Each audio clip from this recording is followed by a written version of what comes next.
Sir Vithal గారు, now that గెలుపు confirm అయిపోయింది. కంగ్రాచులేషన్స్ మహేష్ గారు ఫర్ ఆల్ యువర్ వారు అన్నట్లు యూనిటీగా వర్క్ చేశారు, గ్రౌండ్ వర్క్ బాగా చేశారు. మేము కాంగ్రెస్ పార్టీ యొక్క సమిష్టి నాయకత్వాన్ని అభినందిస్తున్నాం. ప్రజల తీర్పుని కూడా గౌరవిస్తున్నాం. ఒక రాజకీయ పార్టీగా ప్రజా తీర్పే అంతిమం. ఎట్లా గెలిచిండ్రు అవన్నీ మనం పక్కకు పెట్టాం. అంతిమంగా ఒక మంచి 24-25 వేల మెజార్టీతోటి గెలవడం అనేది నిజంగా అద్భుతమైన విజయం. అది మహేష్ గారికి, వాళ్ళ పార్టీ నాయకత్వానికి, రేవంత్ రెడ్డి గారికి అభినందనలు తెలియజేస్తూ ప్రజలు కూడా డెఫినెట్గా ఇక్కడ గౌరవించాల్సిన అవసరం ఉంది. నవీన్ యాదవ్ గారు గెలిచినటువంటి నవీన్ యాదవ్ గారు అభినందనలు తెలియజేస్తున్నాం అన్న. ఇక నుంచి వారి బాధ్యత పెరిగింది. దాంతోపాటు బీజేపీ టేక్ అవేస్ ఏంటి అనేది కూడా మనం మాట్లాడుకుంటున్నాం. బీజేపీకి ఇది ఒక రకమైన శుభపరిణామం. ఓటమి కూడా కొన్ని సందర్భంలో గెలుపు కారణమవుతుంది. ఇంతకాలం ప్రజలు ఏం చేస్తున్నారు, కాంగ్రెస్ ప్రత్యామ్నాయం బీఆర్ఎస్ అని. ఇక ఉండదు. బీఆర్ఎస్ అనేది మెల్లమెల్లమెల్ల డిట్రాయిడ్ అయ్యే పరిస్థితి వస్తుంది. జాతీయ దేశంలో ఇవాళ బీజేపీ చాలా బలంగా ఉంది. ఇవాళ చూస్తున్నాం మేము 200 సీట్లు అవుట్ ఆఫ్ 243 బీహార్లో 200 సీట్లు గెలిచినాము. 200 చిల్లా ఎన్డీఏ. సో అక్కడ కూడా మీరు మమ్మల్ని అభినందించాలా డెఫినెట్గా. ఎందుకంటే కాంగ్రెస్ పార్టీ అక్కడ చాలా పూర్ పర్ఫార్మెన్స్. వాటెవర్ అక్కడ ఉన్న లోకల్ పరిస్థితులు మనకు తెలియవు కానీ బట్ రిజల్టే కదా. సో కాంగ్రెస్ పార్టీ వర్సెస్ దేశంలో బీజేపీ ఉంటుంది, జాతీయ పార్టీలు ఉంటాయి, ప్రాంతీయ పార్టీలు. ముఖ్యంగా కేసీఆర్ గారి నాయకత్వంలో ప్రాంతీయ పార్టీ నిలబడ్డది. వారి తర్వాత నాయకత్వం, సమిష్టి నాయకత్వం మరి కేటీఆర్ గారు, హరీష్ రావు గారు నిలబెడతారా లేదా చూద్దాం. కానీ ఇక్కడ 2 సీట్లు హైదరాబాద్లో పోయినాయి. గ్రామీణ ప్రాంతాల్లో కూడా చాలా వీక్ పూర్ పర్ఫార్మెన్స్ ఉంది. మరి 10 సంవత్సరాలు జరిగినటువంటి అవన్నీ అవినీతి కార్యక్రమాలు ఇప్పుడు ప్రజలు చర్చించుకుంటారు. వారు ఆత్మవిమర్శ చేసుకుంటే మంచిది.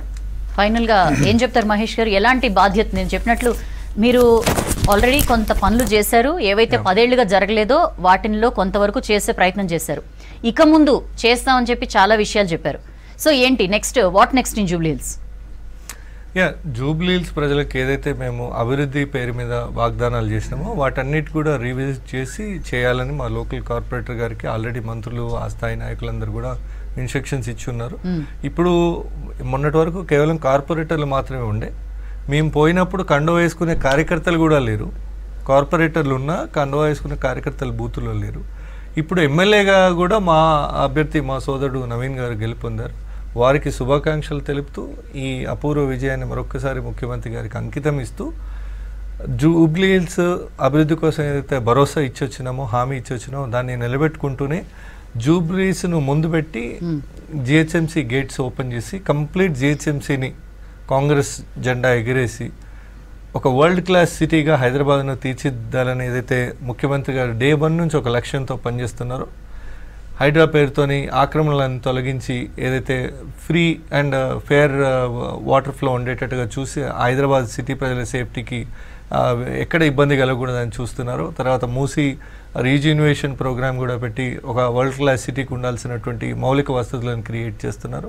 ఫ్యూచర్ సిటీ పేరుతోని ఎలాగైతే కొత్త మరొక హైదరాబాద్ను సృష్టించేలాగా విస్తరించి భవిష్యత్తు ఒక రాబోయే శతాబ్ద కాలం 100 సంవత్సరాలకు సరిపడా సిటీని ఎలాగైతే నిర్మాణం చేయాలని పనిచేస్తున్నారో వాటన్నిటికీ ఊతమిచ్చి మమ్మల్ని ఎంకరేజ్ చేసి ఇన్స్పైర్ చేసే విజయం ఇది. సో దీన్ని డెఫినెట్గా దీని స్ఫూర్తితో ఇంకా ముందు లోకల్ బాడీస్ కానీ, జిహెచ్ఎంసీ కానీ, రాబోయే అసెంబ్లీ ఎన్నికలు కూడా మేము ఖచ్చితమైన పర్ఫార్మెన్స్, ఒక బాధ్యతాయుతమైన అభివృద్ధి, సంక్షేమంతో కూడిన పరిపాలన అందించి ప్రజల ఆశీర్వాదానికి వెళ్తాము. బట్ ఈ విజయాన్ని అందించిన జూబ్లీ హిల్స్ ప్రజలకు, కష్టపడిన నాయకులకు, కార్యకర్తలకు, మంత్రులకు, రాష్ట్ర ముఖ్యమంత్రి గారికి కాంగ్రెస్ పార్టీ పక్షాన కూడా హృదయపూర్వక ధన్యవాదాలు తెలుపుతున్నాను. Right, thank you so much Mahesh గారు. థ్యాంక్ యూ అండి.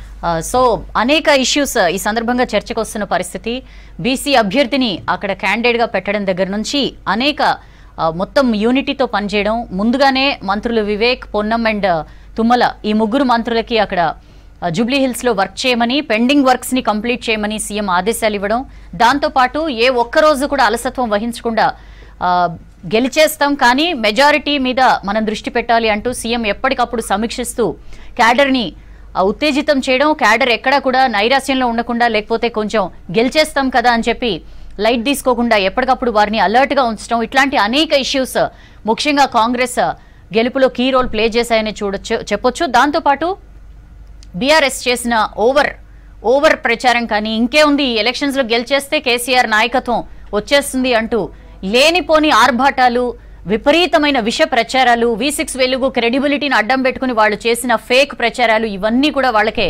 తిప్పికొట్టిన పరిస్థితి.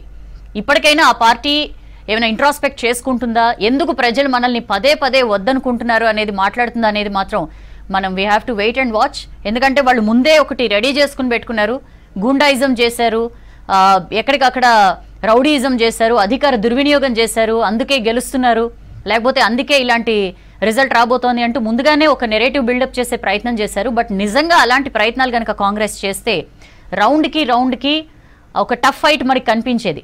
బట్ మనం రిజల్ట్స్ చూసాం, కౌంటింగ్ మార్నింగ్ నుంచి చూస్తున్నాం. ఒక్క రౌండ్లో 47 ఓట్ల ఆధిక్యం, అదొక్కటి తప్పించి మిగిలిన ఏ రౌండ్లోనూ కూడా వేలల్లో తగ్గలేదు నవీన్ యాదవ్ ఆధిక్యం. దట్ క్లియర్లీ షోస్ ఎక్కడ ఏం చేసింది, ప్రజలు ఏ రకంగా ఒక పాజిటివ్ ఓట్ వేశారు కాంగ్రెస్ని, అభివృద్ధి సంక్షేమం కొనసాగాలని కోరుకున్నారు అనేది. మరి దీని మీద ఏం చెప్తుందో బీఆర్ఎస్ చూద్దాం. బీఆర్ఎస్ చెప్పే ప్రయత్నం చేస్తోంది. బీఆర్ఎస్